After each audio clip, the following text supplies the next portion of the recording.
right, kids, you better come running. It's old Smilin Ed and his Buster Brown gang.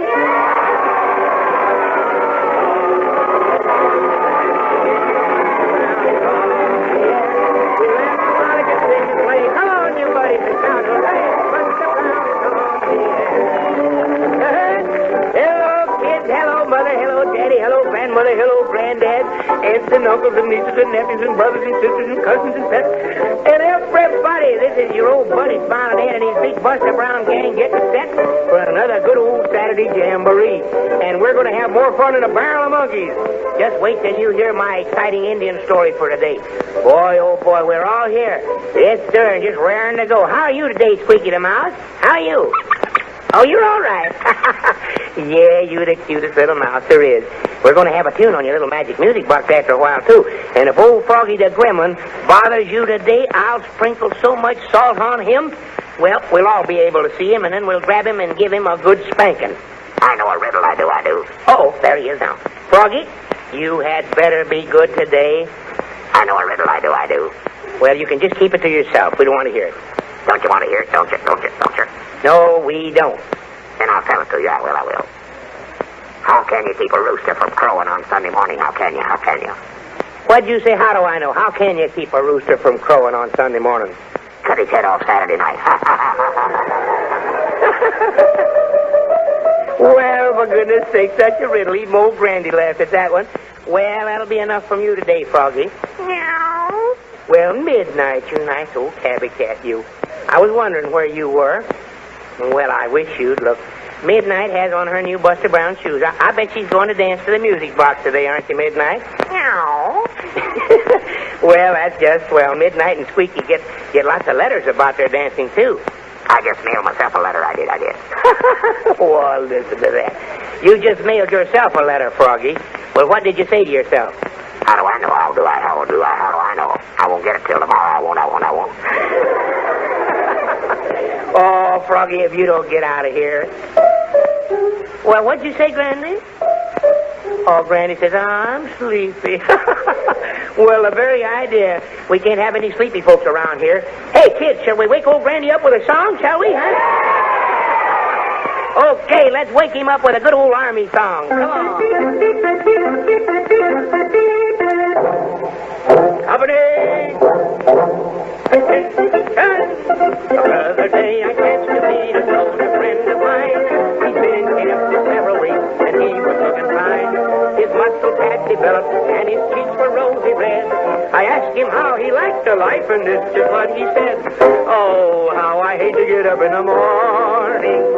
Oh, how I'd love to remain in bed. For the hardest blow of all is to hear the bugler call. You gotta get up this morning. Someday I'm going to murder the bugler.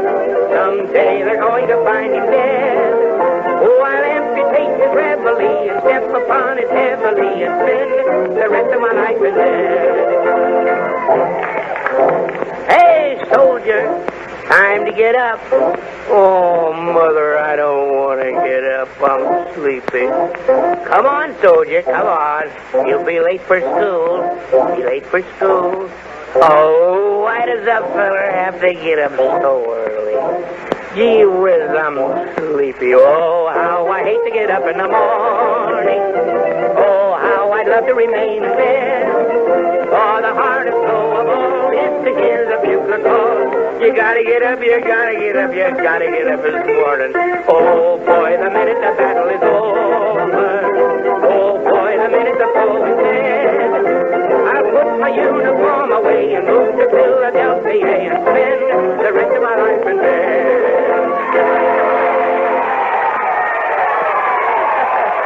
Well, that should wake old Grandy up.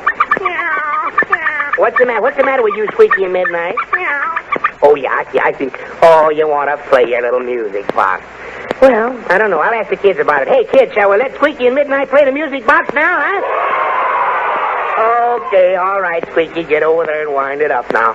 Say, are you and Midnight ready to dance when the music box plays? Meow. Sure, I see you have your little Buster Brown shoes on so we can hear the taps. All right, could you get over there and wind it up? It's over on the top of the piano. Wind it up. There he goes. Yeah, he's going to wind it up. My goodness. Oh, dear, he's got a great big grin on his little old mousy face. That's enough. Now you'll break the spring. Wait a minute. Whoop, hold on, whoop. Yeah, that's it now. Midnight. Meow. Come on, I want you to press the button so the music box will start, will you? Meow. There she goes. She pressed. I don't know where it's going to run or not.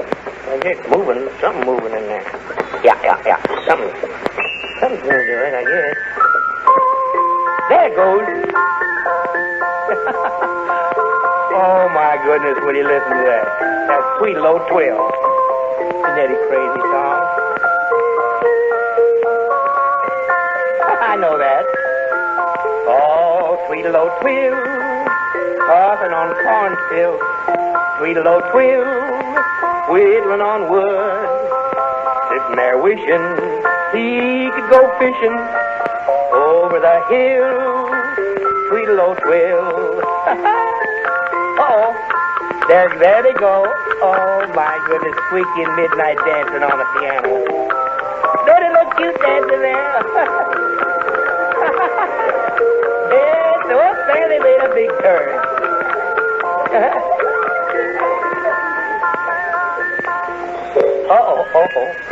Uh-oh. Something's happening.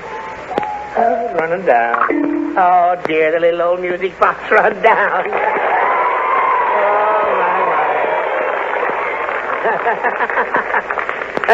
Say, kids, didn't Squeaky and Midnight look cute dancing in their little Buster Brown shoes, huh? Didn't they? You bet. Squeaky and Midnight are proud of their Buster Brown shoes. And say, kids, speaking of shoes, I know something we can all do every Saturday morning right after Smilin Ed's program that'll tickle the daylights out of Mother and Dad. We can get out our shoe polish and brush and give our Buster Brown shoes a good shiner. Yes, sirree. And listen, kids, shining your shoes every week makes them last longer. Why, it helps to keep the water out of the leather and helps to keep them from becoming scuffed. Say, Buster Brown shoes are such fine shoes. Why, Buster Brown folks even make shoes for our soldiers, our sailors, and our Marines. And what's good enough for our fighting men is good enough for us. How about it, kids? Is that right? Absolutely, boy. You betcha my neck.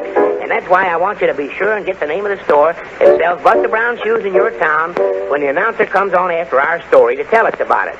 Write down that store's name, kids, and put the paper right smack dab in your own ration book so you'll have it when you need the best shoes. What am? Buster Brown shoes. Yes, sir. And now, kids, I'll tell a riddle. I will. You'll do nothing of the sort, Frosty the Gremlin. Uh-oh. There goes our good old Storytime theme song. And that means it's time for Smilin Ed to tell his buddies another super-duper story. And what a story we have for today. A story from right here in our own country, the United States. You know, many years ago when we were colonizing our great western states, that part of the country was very wild. When men ventured into those states, those great states, they braved great dangers from savage animals and savage Indians. Many men in our government wanted to be fair and just with the Indians. But sometimes it takes a lot of fighting before a problem's understood. Anyway, I'm getting ahead of my story. A story all about Billy Staley. Billy was about 12 years old at the time, and he lived with his father, Colonel Staley of the United States Army, in the prairie fort named Fort Brennan. They were right in the middle of the Indian and buffalo country.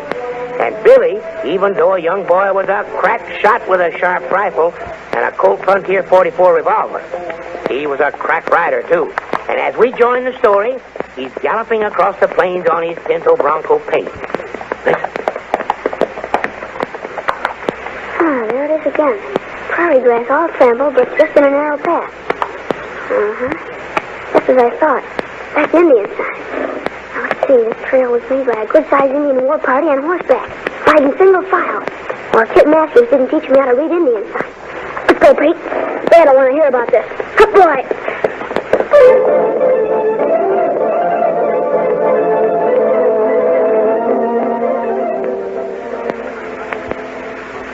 Excuse me, Colonel Staley, but Caleb Forbes is out here to see you. Good. Send him in. I asked him to come. Yes, sir. Come right in, Mr. Forbes. Thanks, Corporal. Well, how do you do, Colonel Staley? How are you, Caleb? Glad to see you. Sit down. Thanks, Colonel. What's on your mind? Good news, Caleb. I think the Indian wars will soon be over in this area. Eh? What? The treaty with the Arapahoes and the State Plains Sioux has been signed by the President. It's on its way right now by Pony Express. Well, fine. You say the treaty is coming by Pony Express, eh? That's right.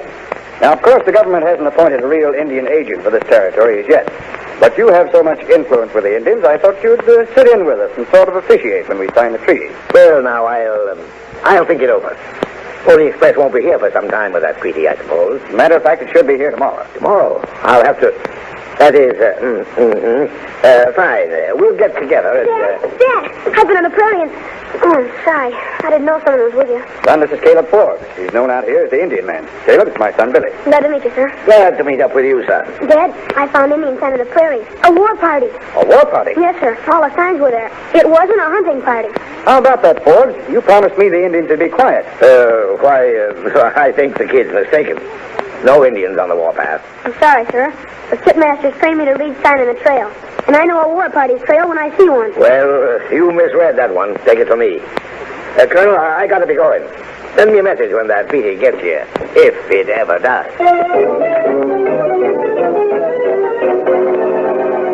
Holy smoke, a war party of Indians starting out. Just when the treaty is almost there. Personally, I think Billy was right, and it was a war party. And another thing, kids, I have a funny hunch this Caleb Forbes is a crook. We see him now riding up to an Indian encampment. How? Chief Santa Claus, I have much news. Good. When we fight soldiers, huh? Maybe pretty soon. Bad things happened. Bad? What happened? Great White Father in Washington sends paper of peace. Santa no like that. That makes Chief Thundercloud happy. Yeah, I know. Chief Thundercloud wants peace with the whites. You want war. And Thundercloud is the real leader of your tribe. Plenty bad. Thundercloud make Indians leave warpath.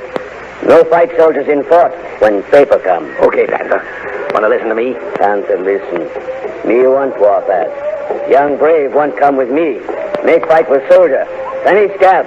Any wampum. Right. Here's what we do. We get ready to attack the fort right now. This morning there was a load of gold bullion brought there by wagon trail. We raid the fort. Massacre everybody in it so they can't talk later. And we're rich men. Understand? That's good. But how about paper of peace, Thundercloud go to fort this morning. Jones or Colonel call him come. Say, Thundercloud, you come. We sign paper of peace. All be friendly. Thundercloud's gone to the fort to sign the paper with Colonel Staley, eh? Okay. If there's no paper, they can't sign it. What you mean? Just this. You and me are going to capture that Pony Express rider and see to it that the treaty never gets to Fort Brenner.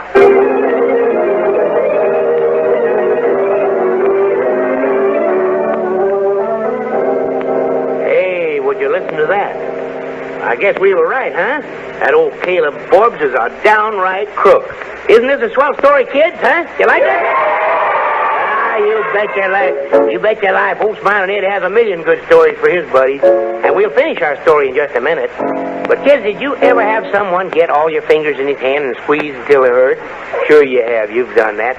And that's just what happens to your toes when you try to walk around in shoes that are too tight for you.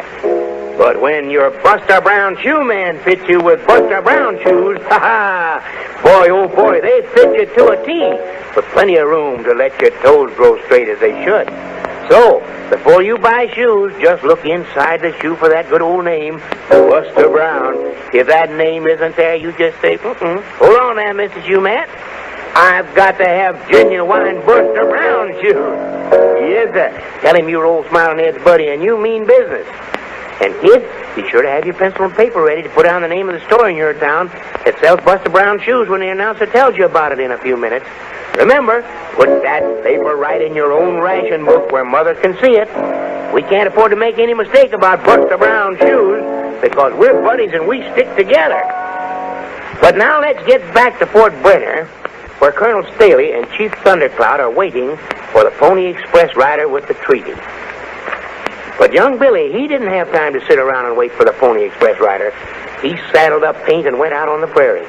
He didn't know exactly what he was looking for, but his prairie-trained senses seemed to warn him of trouble. With Paint traveling at a fast lope, he traveled over the buffalo grounds, keeping a sharp eye this way and that. Listen. Oh, Paint. What's that over there, Paint? The ground's all stuffed. Come on. Oh, boy. Oh, there was a fight here. Let's see, about 3 or 4 horses. Blood. Somebody shot, that's a cinch. Ah, a piece of leather, piece of a belt. No, a strap. And the buckle is stamped USM, United States Mail. The Pony Express man. Come on, Paint. We're following this trail.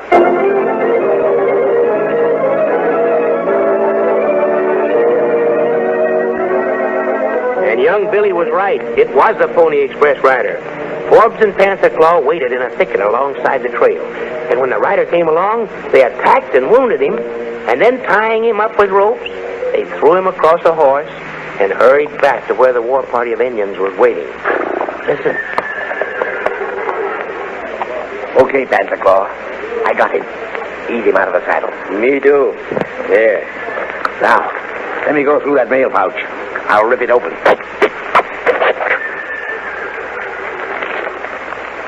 There's nothing in here that looks like a treaty.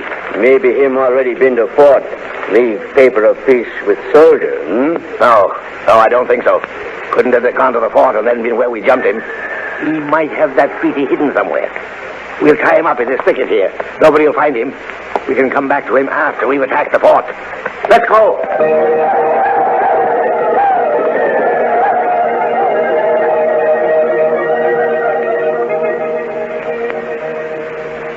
But a brave boy on a pinto horse sat atop a high rise in the near distance and watched them. He reined his horse down behind the rise as the Indians mounted and galloped off to raid Fort Brenner. Then he put the pinto into a lope and headed straight for the thicket. Yes, it was Billy Staley. Listen. Oh, there, boy. Now, stand, boy. Now walk into the thicket here. What? Who's that? Help. Help. It's the Pony Express rider. Over there. Oh, wait a minute, sir. I have those ropes cut in the jiffy. You're wounded. War party. Indians. Where they go? To raid Fort Brenner. No, they can't. Treaty. I've got treaty. You had a treaty, but I saw that crook Forbes take your mail pouch. So I suppose he's got it now. No. Treaty hidden in my boot. Take it. Hurry. Stop massacre. What? There's a treaty in your boot? Oh, boy, wait till I take this old thundercloud. He'll get the rest of his braves and make old Caleb Forbes look sick.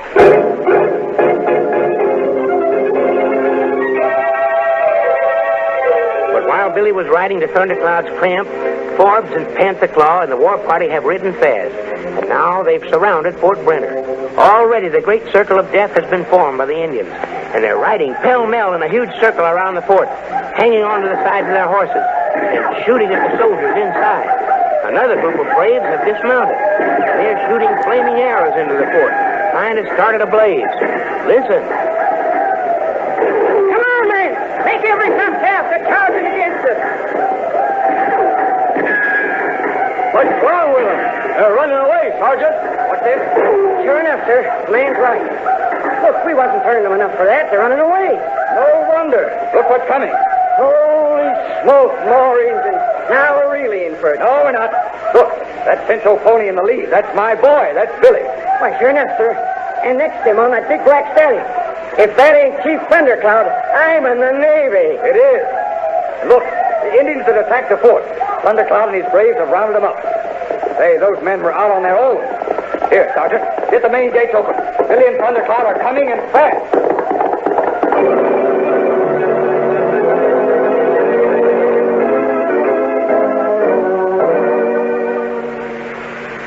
And to Chief Thundercloud, we owe our lives.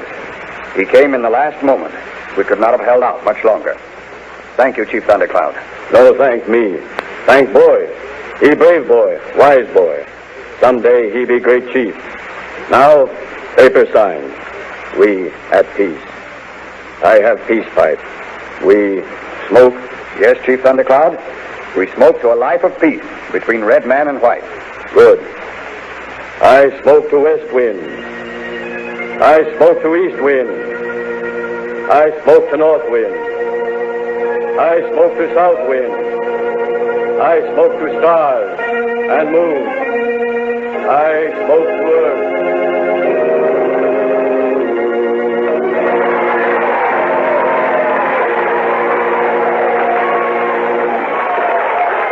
Well, stay there, kids. I hope you like that story.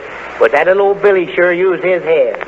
Of course, Billy was trained to the prairie in the ways of Indians. But he did all a grown man could do because he was ready when an emergency arose. And you know, kids, we can be ready, too, when big things come up in our lives. We can see that we have a good, strong body by eating all the food Mother sets before us and getting plenty of good sleep.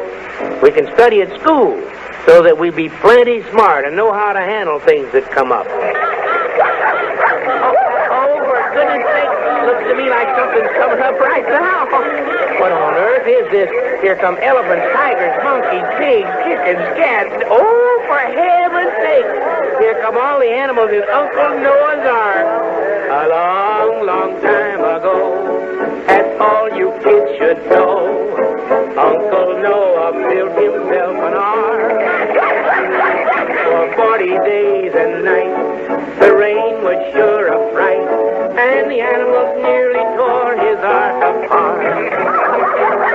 Well, the ducks went quack, the cows went moo, the rooster he went cock-a-doodle-doo. The old tomcat sure raised an awful row. Midnight, meow. The old pig squealed, the billy goat cawed, old bullfrog said, "Here's what we've had. Uncle Noah's Ark, the madhouse now." Well, the horses and cattle and fowl of the air, why, even the long-eared old donkey was there. Well, the ducks went quack, the cows went moo, the rooster he went cock-a-doodle-doo. All was there in Uncle Noah's Ark. Well, the ducks went, the cow went, the rooster went. Yeah, the old tomcat sure raised it all for row. Mitty, meow. The old pig, the billy goat, the bullfrog said, "We can bravely that. Uncle Noah's Ark, the madhouse now." Well, the horses and cattle and fowls of the air, why, even that old long-eared donkey was there. Well, the ducks went, the cow went, the rooster went. All were there in Uncle Noah's Ark.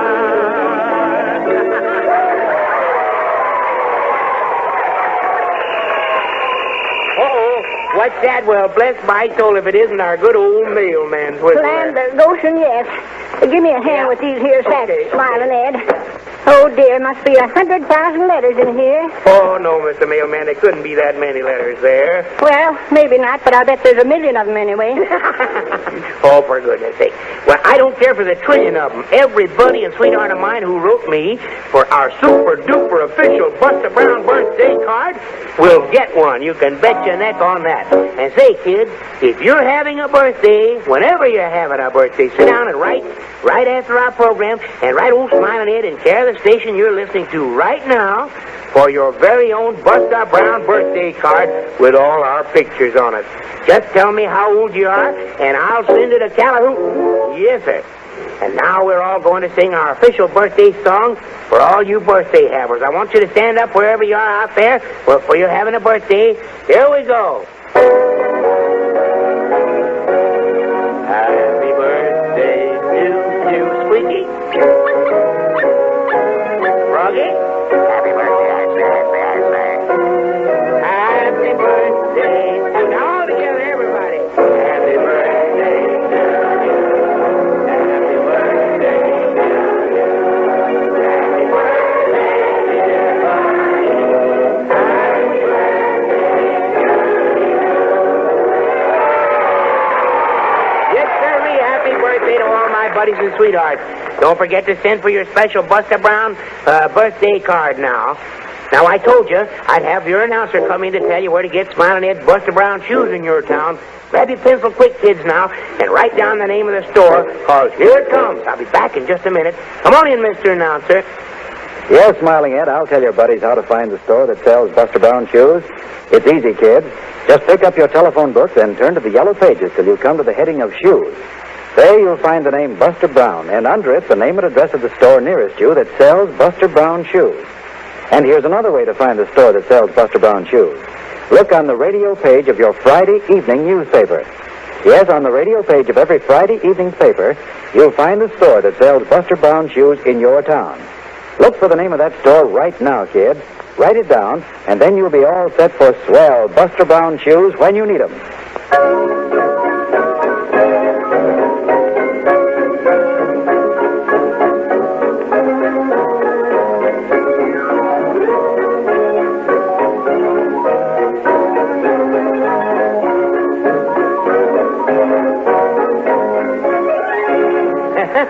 You bet your kids hang on to the name of that store.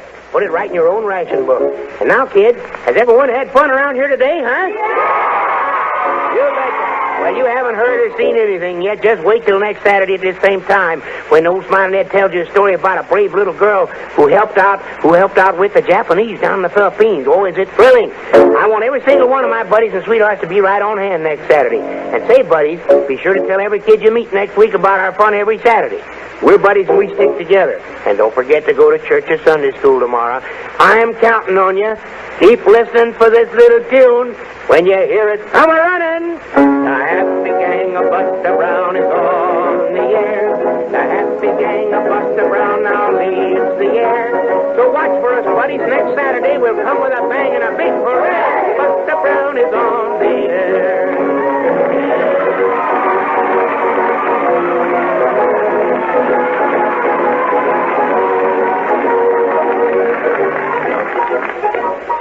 This program came to you from Chicago.